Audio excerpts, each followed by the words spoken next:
Bismillahirrahmanirrahim. Assalamualaikum warahmatullahi wabarakatuh. Nah, jadi hari ini saya akan membahas tentang sifat koligatif larutan. Kamu pasti pernah kan bikin teh manis panas? Nah, saat air panas sudah dituang ke gelas berisi teh, celup, dan gula, lalu kamu aduk, apa sih yang terjadi? Nah, pasti kamu sudah nggak bisa melihat gula itu lagi kan? Alasannya, karena gula sudah larut sempurna di air panas dan nggak akan bisa pisah lagi. Nah, campuran antara gula dan air panas itu yang disebut sebagai larutan. Nah, dengan kata lain, larutan adalah campuran antara dua atau lebih zat terlarut dan zat pelarut. Nah, dalam kasus ini yang menjadi zat terlarut adalah gula, sedangkan yang menjadi zat pelarut adalah air panas. Kamu juga perlu tahu nih, larutan punya sifat yang unik dan khas loh. Sifat itu dinamakan dengan sifat koligatif larutan. Nah, apa sih yang dimaksud dengan sifat koligatif larutan? Nah, di sini kita akan membahas seputar tentang sifat koligatif larutan. Nah, sifat koligatif larutan adalah suatu sifat larutan yang hanya dipengaruhi oleh jumlah partikel zat terlarut. Jadi, semakin banyak zat terlarut, maka sifat koligatifnya akan semakin besar. Maksudnya gimana sih? Nah, kita bahas sama-sama ya. Misalnya gini nih, kalian akan larutin gula dengan air panas dalam jumlah yang berbeda. Jadi, ada 2 gelas larutan gula nih, ceritanya nih.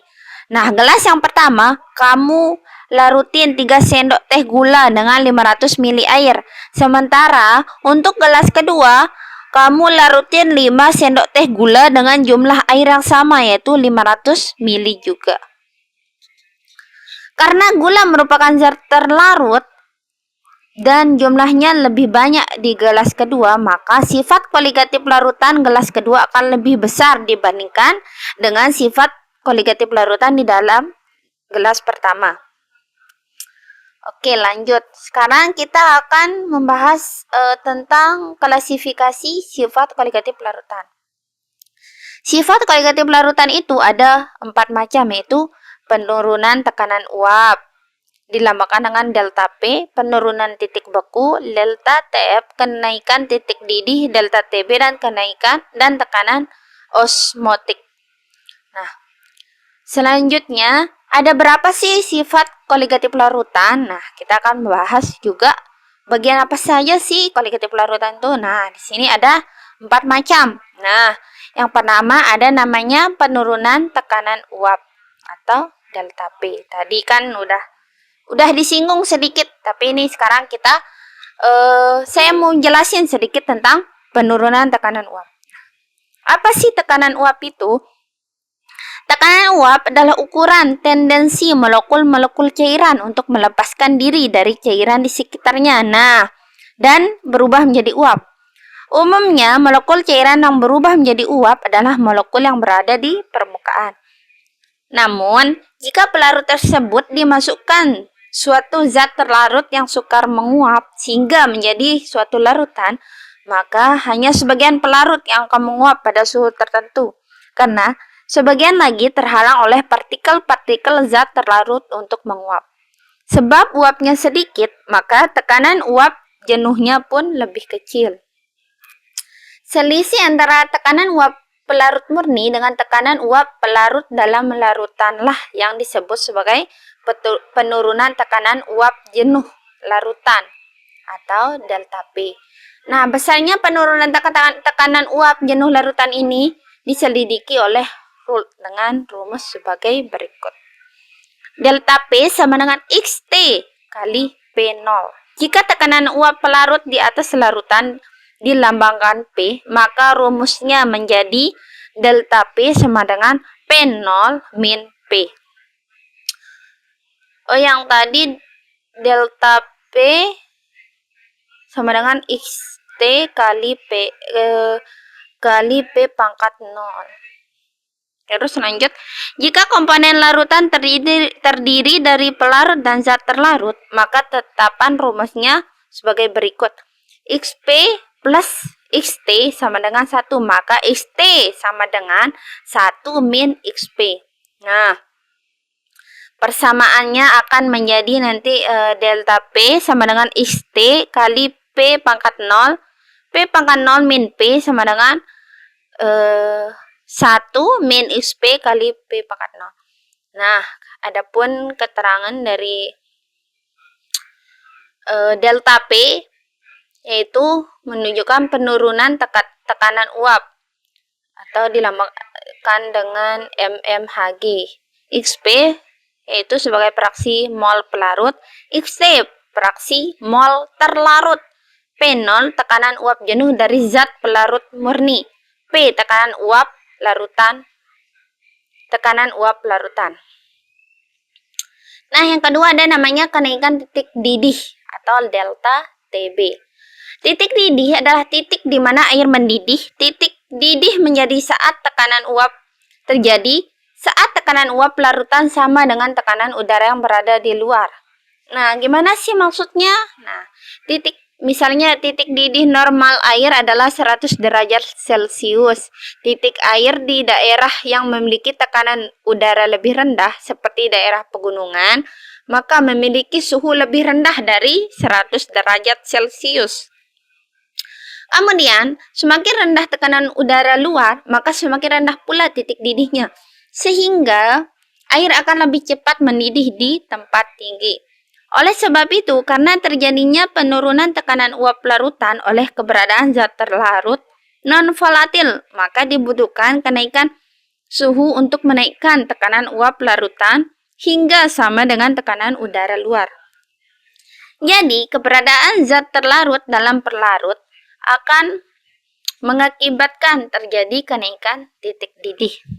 Nah, adapun hubungan antara banyaknya partikel zat terlarut dengan nilai kenaikan didih larutan dinyatakan sebagai selisih antara titik didih larutan atau TB dengan titik didih pelarut murni TB 0. Demikian ini rumus kenaikan titik didih larutan. Delta TB sama dengan TB min TB 0. Secara umum, semakin banyak partikel zat terlarut yang terlarut dalam pelarut, maka kenaikan titik didih larutan delta TB akan semakin besar, yang berakibat titik didih larutan atau TB akan semakin tinggi sehingga persamaan untuk menentukan perubahan titik didih sebanding dengan hasil kali molalitas atau dilambangkan dengan M dengan nilai kenaikan titik didih molal atau KB. Nah, jadi rumusnya tuh delta TB sama dengan M kali KB. Nah, keterangannya di sini yaitu TB sama dengan titik didih pada larutan, TB 0 titik didih pada larutan, delta TB kenaikan titik didih M kecil molalitas larutan, KB tetapan kenaikan titik didih molal. Nah, kemudian ada namanya penurunan titik beku, delta TF. Titik beku adalah titik di mana air mulai membeku. Nah, titik beku normal suatu zat merupakan suhu ketika zat tersebut meleleh atau membeku pada tekanan 1 atmosfer atau pada keadaan normal. Jika suatu zat terlarut ditambahkan dalam suatu pelarut murni hingga menjadi larutan, maka titik beku pelarut murni akan mengalami penurunan. Misalnya, titik beku normal air adalah 0 derajat Celcius, akan tetapi dengan adanya zat terlarut pada suhu 0 derajat Celcius, air bisa menjadi belum membeku. Nah, selisih titik beku pelarut dengan titik beku larutan yang kemudian disebut penurunan titik beku, delta TF.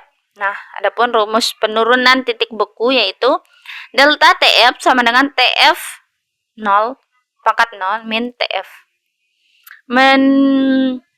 Kemudian